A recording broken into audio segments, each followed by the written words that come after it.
Good morning, what's going on? Welcome back to another video.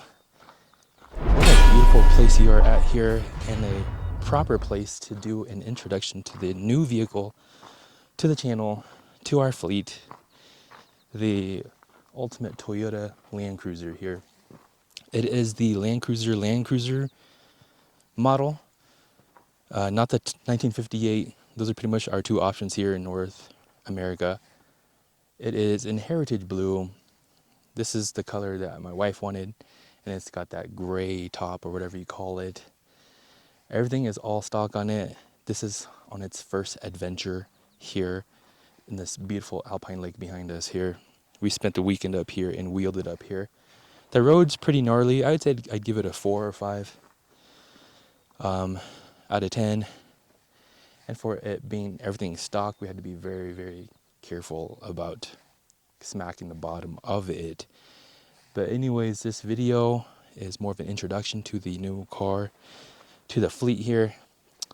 So far, we are very happy with it. As you can see, we've got bikes on and everything already. Yeah, as you can see, it is all stock. As far as options go, when we picked it up, needed to make sure it had the sway bar disconnect. That was one thing we really needed to have on this car. Because if you're spending 60K on a 70K on a car already, why not add that option? Something I learned when I picked up this car was that the sway bar disconnect was on all 2024 models. This is a 2025, so you had to option that in. And if I remember correctly, it was about a $1,200 option, but I think it's totally worth it already. We used it on this trail coming up here. Totally worth it. Couple other options we picked up. I mean, just some various stuff. The OEM roof rack up there, we're probably going to take it off and upgrade later. The OEM side steps there, that's going to be a rock slider there in the future. And it's got the all-weather floor mat at the back here. If you're familiar with them, or if you've seen plenty of them on other channels, the back of the rear here is raised a little bit to fit the hybrid battery. They all come hybrid now, even the 1958, which is the lower trim model. So they all have that raised lip there. I don't know, it's about 4 inches worth. It does take away from some cargo space back there, but the hybrid, wow, I don't know how to describe that. The low end grunt of it, I've never driven such a high end torque car or truck like that before. I guess you would feel that in a diesel, but I am not familiar with diesels. But this thing's low end torque is perfect for off-roading, for what we do. And I'm pretty stoked about that. A couple other cars we decided to look at seriously were the Tundra and the 4Runner. So pretty much these 3 cars were the options we were looking at. We were serious at one point about the Tundra. We were seriously looking at a white limited 4x4 non-TRD model. Hybrid though, but without any lockers or anything. We decided to skip out on that because of the features and for the money. We've got 2 trucks already in the family, so that would have been the third one. So the wife wanted more of a SUV wagon-based car, and this is it. This fits the bill. Let's be honest, this is going to be more of a family hauler. Soccer, games, piano practice, school, that kind of thing. So that is going to be the focus of this vehicle. And let's make them comfortable, right? This thing has so many bells and whistles. It's hard to keep track of all the buttons inside.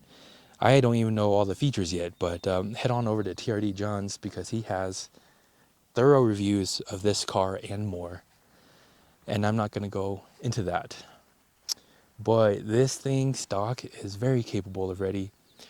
One thing I worried about was the soft underbelly with the stock steel stamped plates that were going to puncture anything there because there were some gnarly rocks on the trail. But it did well.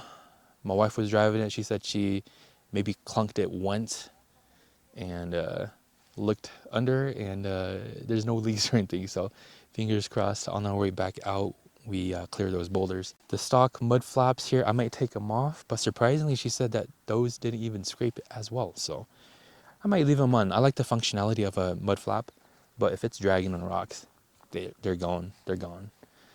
The only thing I did in preparation of this trail is I took off the front lip because that thing sat kind of low.